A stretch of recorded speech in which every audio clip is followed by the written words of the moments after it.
Aatrox, the fearsome Darkin we know today. Once, he stood among the greatest of the Ascended, a champion raised beneath the blazing sun disk, a living emblem of Shurima's power. He was hope given shape. He was the edge that parted night from dawn. But glory fractures, power corrodes, and even a savior can become a curse. In the age of empire, Shurima's banners cut across the desert like rivers of gold. Cities rose from sand, and roads stitched the world together. When threats gathered, the sun disk answered. Mortals were chosen, remade, transformed into beings of radiant might, the Ascended. Aatrox was among the first called to that light, proud, unyielding, forged in oath and steel. He learned to hold fear as a weapon. He learned to draw lines that monsters dared not cross. Beneath the sun disk, he swore to defend the living from whatever crept in the dark. And the dark did creep. The void clawed at the edges of the world. It did not march with drums. It seeped. It whispered. It consumed. Where it touched, reason unraveled and flesh remembered it was only meat. Aatrox met it with a soldier's clarity. He rallied legions. He split horrors with a single swing. He stood on dunes turned black by shadow, and when he lifted his blade, the sun seemed to rise with it. He won. Again and again, he won. But every victory exacted a toll. You cannot drown in blood and expect your lungs to remain clean. You cannot stare too long into the abyss without learning its language. Centuries passed, slow and grinding. Triumphs piled like skulls. Names of the fallen filled halls of memory. Yet the war never ended. It only spread thinner, more brittle, like a blade drawn too far across a whetstone. And then came the shattering. Shurima faltered. The Emperor's ascent turned to ruin. The Empire cracked like glass left in a furnace too long. The Ascended, once a choir, found themselves alone. Without the Empire's song, their own voices echoed back as something strange, something empty. Isolation gnaws at immortals. Time uncoils into a coil of thorns. The purpose that once held every sinew taut loosens, strand by strand. Aatrox felt the change as a slow, grinding avalanche inside his chest. Honor stripped down to habit, duty stripped down to motion, motion stripped down to violence. He did not wake one day and decide to be a monster. He eroded like a statue sand-blasted by centuries of wind, and beneath the gold there was iron, and beneath the iron there was rage.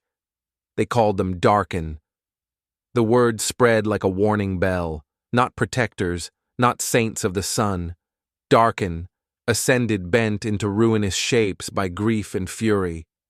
Some sought conquest to fill the absence. Others sought oblivion to end it.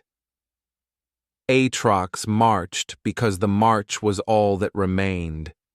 If the world would not give him a worthy enemy, he would carve one from the world itself. Nations burned in their wake, priesthoods failed, kings bargained and broke. In the face of such relentless devastation, mortals did what mortals always do when cornered. They gathered. Scholars, war mages, zealots of divergent creeds, even enemies who had sworn never to share a room, stood shoulder to shoulder and planned the impossible. You cannot kill the sun, but you can eclipse it. They could not slay the Ascended outright, yet perhaps they could bind them, freeze their living will in steel, turn their own icons into cages. The traps were not set in a day. Rituals spiraled like constellations. Oaths were braided into spells. Temples became furnaces. Altars became anvils. When the time came, 100 small blades became one decisive edge. Aatrox roared across a battlefield choked with banners and bodies. The heavens answered with a silence so heavy it split the air. Chains of light fell like rain. His blade vibrated with a note he had never heard before, like a bell tolling for the end of a world. He struck. The chains held. He struck again. Light did not yield. A final blow, and then cold. A ring of finality closing around a heart that would not stop beating. Aatrox did not die. Death would have been mercy. He awoke to a narrowed horizon. No sky, no sand, only edges, weight, and the memory of motion. He was inside the sword, not resting in it, not wielding it, bound to it. He could sense the world like sound through a door, muffled, distant, mocks of footsteps, a hand, a mortal's breath, the brief flare of curiosity before fear. When fingers closed around the hilt, he tugged. He reached like a drowning man for air, and sometimes the door cracked. Aatrox learned the rules of his prison the way a caged beast learns the shape of bars, by bleeding against them. He could not leave the blade, but he could pour himself through it, into flesh. Flesh was weak at first, a candle, a trembling reed, but wills can be broken and bent into scaffolds for something larger. He reshaped hosts bone by bone, tendon by tendon, until the body remembered the posture of a god, the silhouette of fear. When he spoke through mouths not made for him, the sound frightened wolves, yet every triumph carried its price. When a host fell, the world shrank. He plummeted back into steel. Darkness pressed close again. The silence returned with knife edges. He raged there, where no one could hear. Not a storm, storms pass. A grinding glacier of hatred. He was not living. He was not dead. He was a verb without a sentence. So he chose a sentence. If I cannot be free, nothing will be. It is a terrible logic, but it is clean. It gives the hands something to do. It gives the blade an answer. He would drag creation down by its throat until the gods noticed what they had made.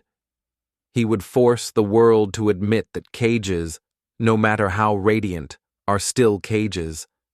And yet, when he raises the Darkin Blade, know the pain braided into its arc. He is not only a monster, he is a fallen savior, a prisoner of his own legend, a will sharpened past mercy, pointing at everything that ever tried to tell him no. He seeks freedom the only way he trusts, by breaking the things that hold. If he finds freedom there, the world will change. If he does not, the world will change anyway. That is the story of Aatrox, from honor sifted into ash, purpose hammered into fury, and a blade that learned to speak because silence would have killed it first. Do you believe his rage is justified? Would you dare to lift the sword knowing what lives inside it? Tell us in the comments, and don't forget to subscribe for more champion stories.